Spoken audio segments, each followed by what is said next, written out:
what does owning the narrative or owning your narrative mean to me? It means being able to tell the story from the way you saw it, from how you experienced it, and with the authenticity that comes with showing what is real about the good side, the bad sides, and even the challenges that you felt, so that the person who's paying attention can not only just, see it on one side or see it only from one perspective, but they can have a full view of the entire story. So of course, to start off this new season of Anita Erskine Shiro's, I couldn't look any further than the master storyteller herself, the one who gives the microphone, the one who writes about other people and tells your story from a holistic perspective. I'm starting off this season with none other than the managing editor at Forbes Africa and Forbes Women Africa, RENUKA METHIL. Here she is on Anita Erskine Shiro's.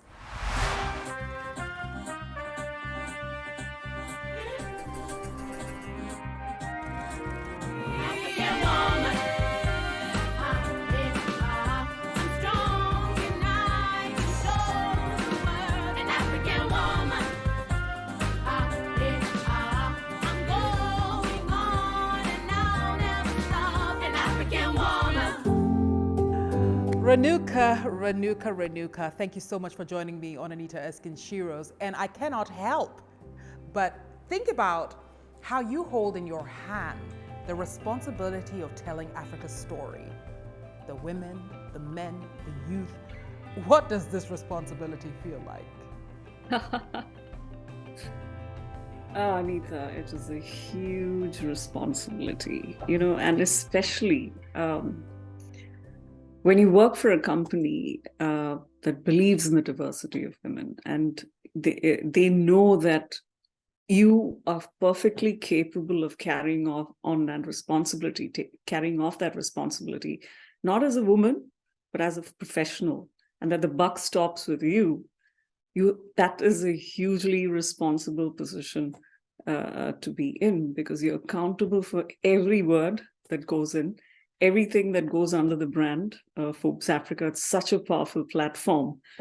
So literally, it means that every waking moment is about how can I do this better? How can I make this platform speak for everybody else, or speak about the African growth story? So it's a very, it's a great responsibility, and one that I enjoy enormously, because I really do believe that in the power of the written word. People talk about the written word dying, but no, it's a part of the written word. And this written word can be on social media or online or, print. So it is the word, the power of the word. And we have to be always cognizant of the fact that you are changing the agenda for the continent. I've got a great team. I'm very, very proud of each one of them. We all have a common mission, and that kind of binds us on this journey together, and this responsibility to take not just the magazine forward, but Africa forward. Renuka, I'm happy that you're talking about a team, because you can have a great idea, you can have all this ambition, but if the people that you're working alongside just don't believe in it, then you're not moving in unison. But what has it taken for you to convince the world that Africa and these stories that you're telling about African women and men, these Africans and the continent, are completely capable of taking care of themselves? Thank you, Anita, for that question. I must start with the team again. The teamwork makes the dream work. And when I talk about my team, I also have to say, you cannot do it. Now, this storytelling platform that you have in front of you, all of this can't happen without supportive structures. So it could be your team. It could be the people who have invested that faith in you to pull it off. It could be the family structure. So it's all about supportive structures coming together, and this amalgamation, this grand amalgamation that leads to a blank canvas of a product at the beginning of the month, becoming one that's filled with images, color, people, lives, and ultimately the story of the continent. And there are challenges, Anita. I mean, which profession does not have challenges? And in telling the story of Africa itself, there's a certain believability that you need to impress on the African story. And I've been on the continent for the last 10 years. And growing up, I grew up in Dubai. I've always had African friends, classmates who are African. So I was very familiar with what was happening on the continent it was a lay person's level, but I still was very familiar with what was happening with Nelson Mandela or what was happening in Kenya. Some of my classmates were from Nairobi. So I believed in Africa even before I got here. And a lot of people ask me this. So I felt African the moment I came here, because you have Africa born in you. And somewhere it's still work in progress. I believe that actually helped me, because I came with no preconceived notions. There was no baggage. I came with a lot more objectivity about the continent. And when I came in, I saw this, although I had been writing stories about Africa based out of Dubai, I'd been on assignment a few times to the continent, even before that, a lot before I actually landed up there. But I think it actually helped, because I saw the continent with a completely new lens. And then I see this next frontier of growth, the planet's youngest continent. And for me, Africa is inextricably linked to Forbes Africa, the work that I do. So my experience of Africa is Forbes Africa. My family in Africa is Forbes Africa, and everything that comes with it. My team, my bosses, the connections I have made, the incredible friendships that I've had. And it's very hard not to believe in this continent of growth. And furthermore, to believe in the youth of this continent. This really is the future. And there is your important role in telling that story of impact. And I always tell my team, your purpose should be impact through great storytelling. We're all storytellers at the end of the day. And I don't even believe in calling myself a journalist anymore. I've been a journalist for the last 23 years. I call myself a generalist or a storyteller, because there's so much to say. And it's what lands in your inbox every morning. Every morning when I get up, it's the incredible content that is already in your inbox from some of the finest leaders on the planet, from the man working down the street in Africa, who has an incredible, extraordinary story to tell you. So it's just the spectrum that unfolds in front of you in your inbox every morning that keeps you going. And you think, you want to put this together in a palatable format. You want to put this together in a way that the West, or the people reading it, and we're all available online. I mean, the website is a very big conduit to convey that message about Africa and the Africa rising story, the story. And yours is an important responsibility to process all that is in front of you and take it forward, whether as a print magazine or as online content or even as an event. So you're so incredibly tied to this journey that Africa is on, and you cannot do it if you didn't have faith in it. Africa is an addiction, if you ask me, for me. Ooh, Africa is an addiction. That's a tweetable right there. But you know, Renuka, we can celebrate our continent, and we always do, but we should not, you know, perhaps look away from the reality that there are challenges, clearly. And that's why we celebrate our entrepreneurs, because they're finding all these innovations to solve Africa's unique challenges. But from the perspective of a storyteller, what is that silver lining? You know, we say we have challenges. What is that silver lining? What are you seeing in these Africans that you're writing stories about? I think it's just one word, Anita. It's resilience. I've been blessed to work in a number of geographies around the world in my 2-decade-old career. I've worked in Southeast Asia, the Middle East, and India, and now in Africa. I've worked in Rwanda and South Africa, and I've traveled a lot within Africa. I think what I've found on this continent is the resilience of the people. You know, they could be the toughest setback or the greatest adversity facing them, and then they deal with it. You look at the unrest that happened in South Africa in 2021, the civil unrest, and it was really doomsday. That affected a number of small businesses, people's shops and homes were looted. But I think it's the incredible coming together of African culture, the community, which is the greatest asset for this continent, and to take it forward. So I think it's the optimism that people still have. They have gone through so much, and pretty much it's very comparable to some of the other emerging economies in the world. I said I've worked in Southeast Asia and India, and I've seen this sort of comparable trait, but never have I seen this kind of resilience, and especially the women in Africa. There's that urge to make a difference. Like if you see, compassion and sensitivity is already in default mode. It's kind of built into all of them to make some kind of impact. And this is what I see increasingly in our under 30 lists that we do every year, in all the women that we feature, and all the people that we feature, the young people that we feature in the magazine, is this incredible urge, like, it's earth shattering to make a difference. And as you're going up, to bring someone else up as well. And in their journeys, if they can make that impact on one person, even one person, that makes a huge difference to their story and the story of the continent.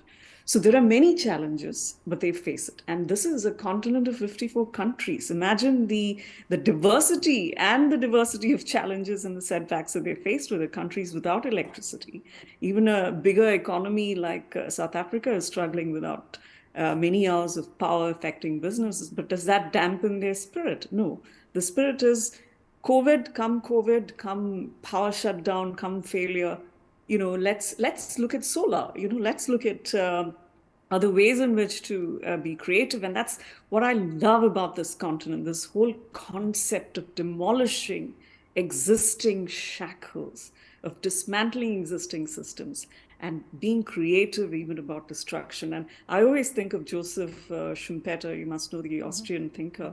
He talks about the theory of creative destruction, and Africa really, symbolizes that, because through pain and penury and all of that comes progress and power, and through destruction comes the ultimate creativity.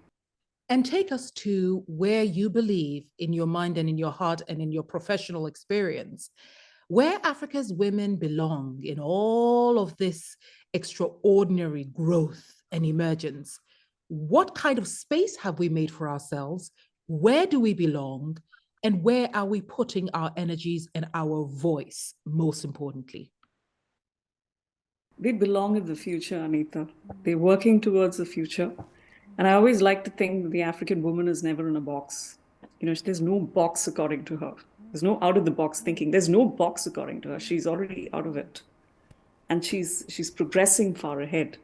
Well, that is a very grand way of looking at it. But yes, of course, on the grassroots, at the lower level, things have to change. But then there is change. There's change coming. If you look at what happened in the suffragettes fought for us, and what happened 100 years ago, it's taken us this long to come this far, but you can see the simmerings. And this is not just in the bigger economies.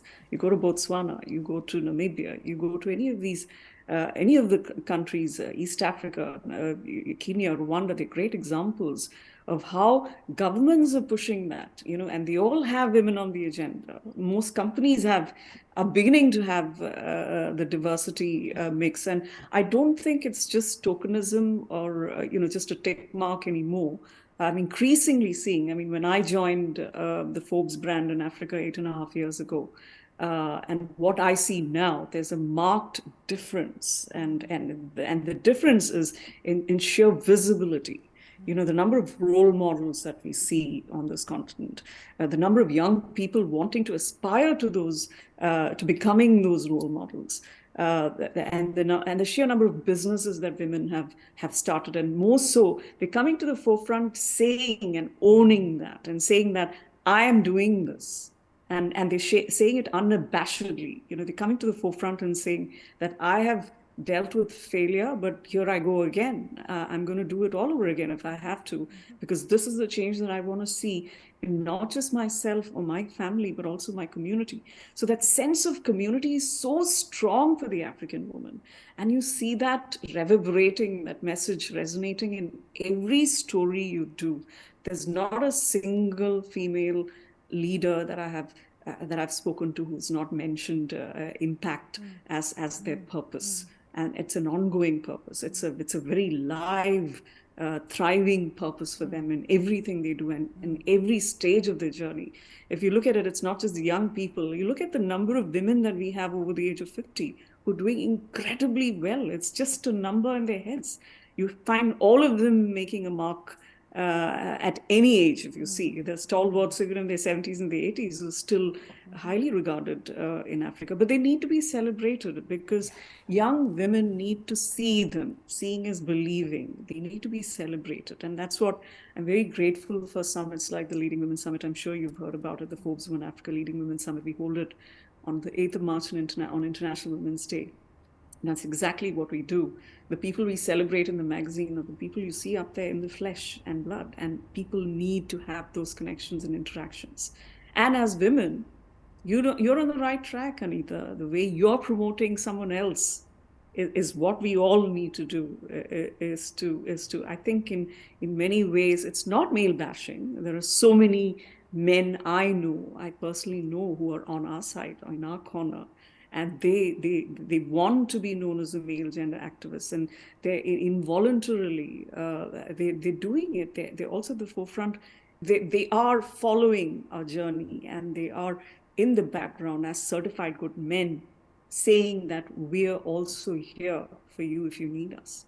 So I think it's incredible that these kind of changes have happened, and we've always recorded these trends in our magazines. We've always talked about how things are changing in this landscape, this overall landscape, and it's very, very positive. Although naysayers will tell you otherwise, but I definitely see the future happening right now, and women are definitely at the forefront with everybody else. It's a great time to be in Africa.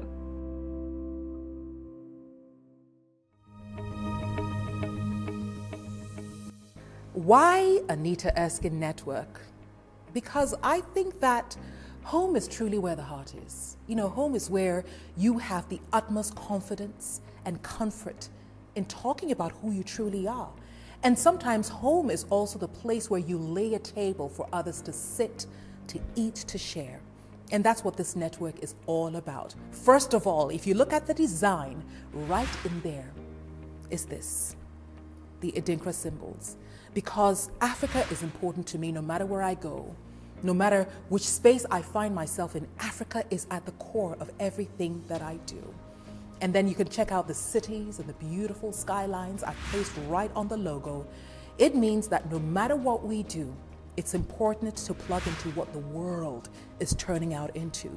As African as I may be, as global as I may want to be, it's important to make sure that wherever I step, Africa comes along with me. Anita Erskine Network is for anyone and everyone who is interested in talking a talk that will lead to tomorrow's action.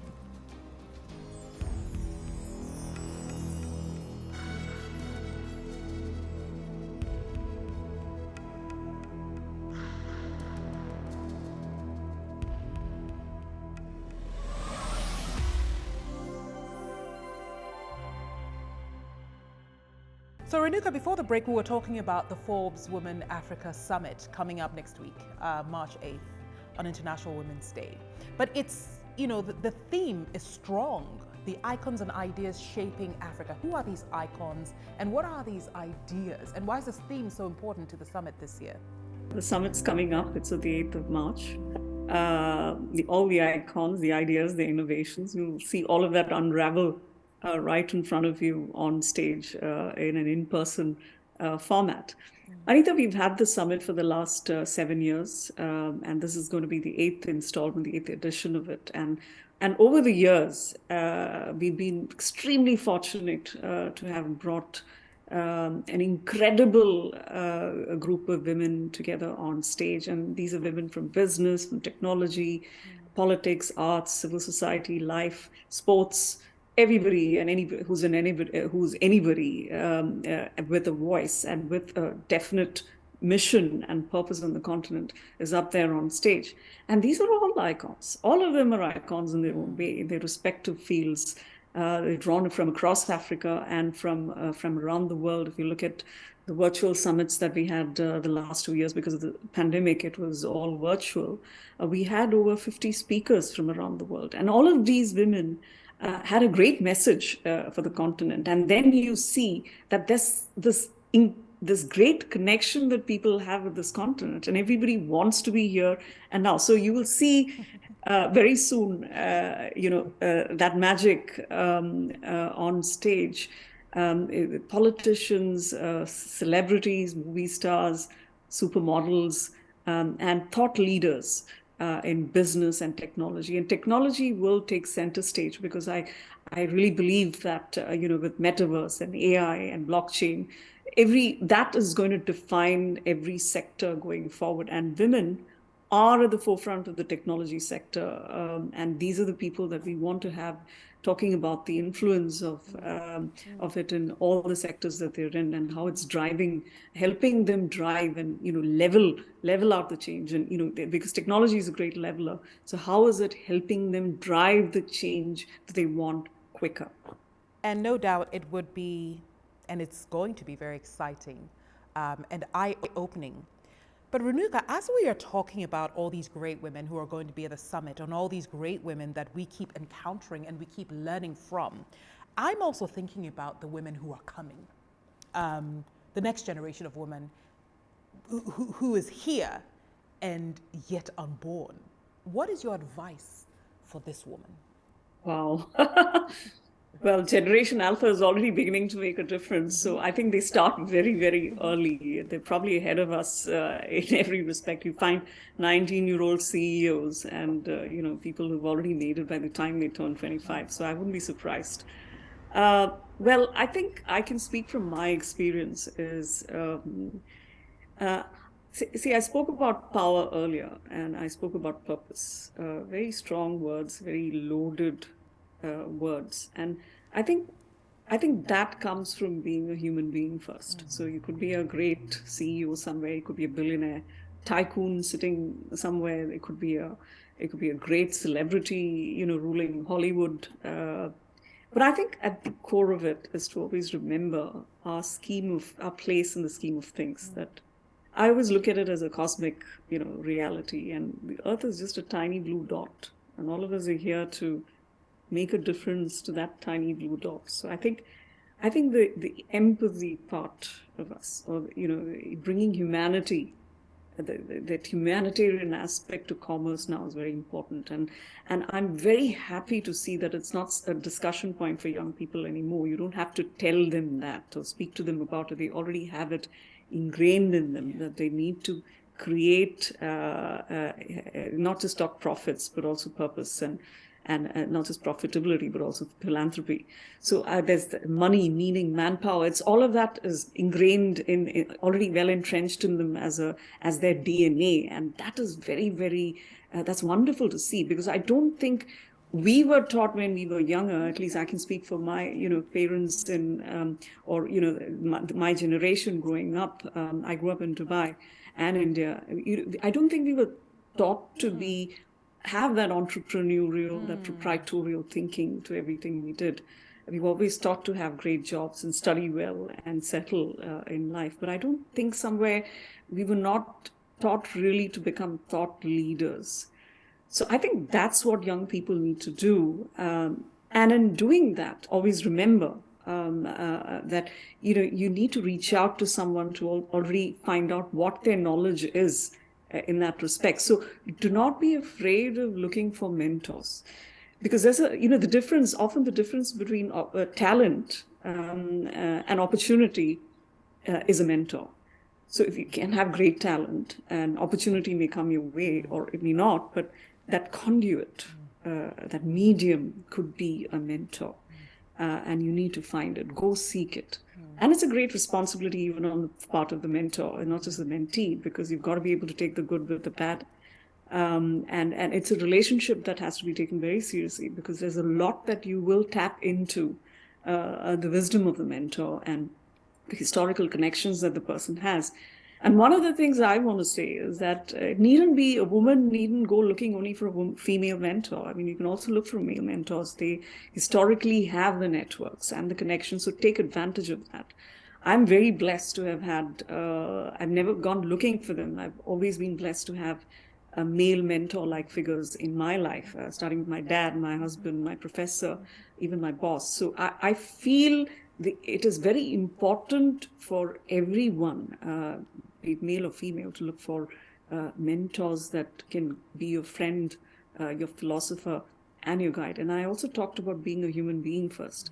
And I think that's very important. It's all right to say in a way that in order to be visible, you need to be perhaps more vocal about what you do, or perhaps more vocal about where you've reached in life. But I feel somewhere when you have achieved it, humility is also very, very important. I believe that integrity is very important. That integrity takes you very, very far if you keep at it and it's consistent. But do it with grace. Accept everything that has come your way, the opportunity, make the most of it. It's not important, it's not enough that you get an opportunity. Also work hard to make the most of it. Somebody's given you an opportunity, make the most of it, right? And do it with integrity and with the utmost humility. I always tell my team, we don't need to shout from the rooftops about who you are.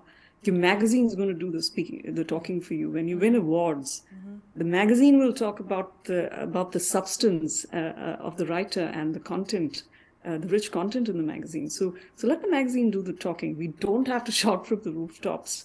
And I always also tell them, one of my favorite quotes is from Marshall McLuhan. I'm sure you know him, the famous Canadian thinker that we all read about in journalism textbooks. He always spoke about the medium being the message.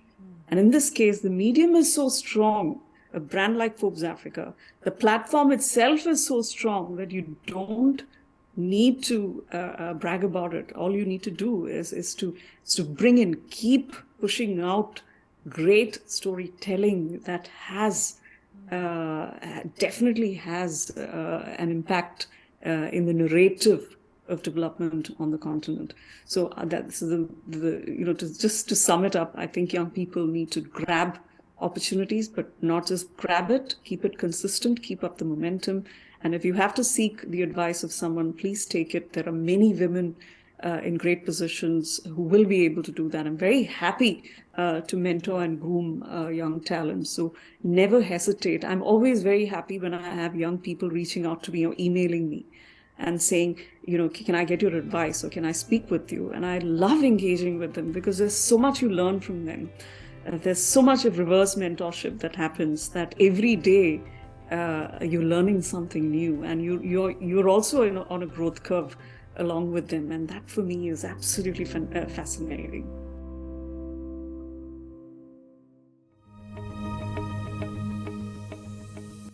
Why Anita Erskine Network? Because I think that home is truly where the heart is. Home is where you have the utmost confidence and comfort in talking about who you truly are. And sometimes home is also the place where you lay a table for others to sit, to eat, to share. And that's what this network is all about. First of all, if you look at the design, right in there is this, the Adinkra symbols. Because Africa is important to me no matter where I go. No matter which space I find myself in, Africa is at the core of everything that I do. And then you can check out the cities and the beautiful skylines I've placed right on the logo. It means that no matter what we do, it's important to plug into what the world is turning out into. As African as I may be, as global as I may want to be, it's important to make sure that wherever I step, Africa comes along with me. Anita Erskine Network is for anyone and everyone who is interested in talking a talk that will lead to tomorrow's action.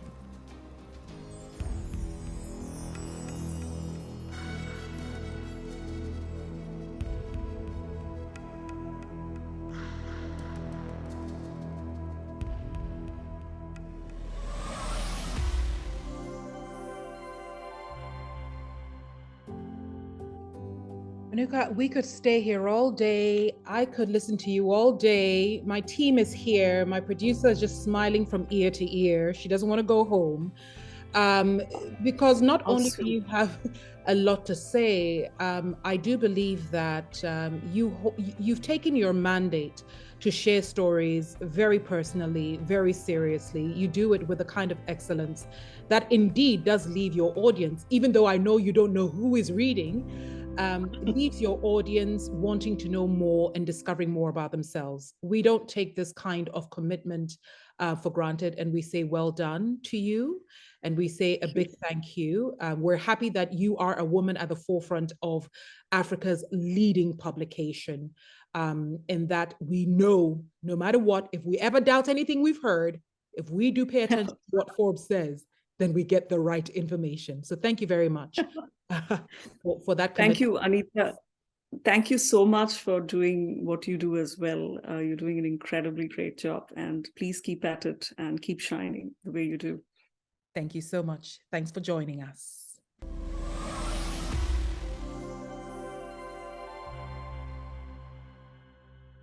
It's a boss lady thing.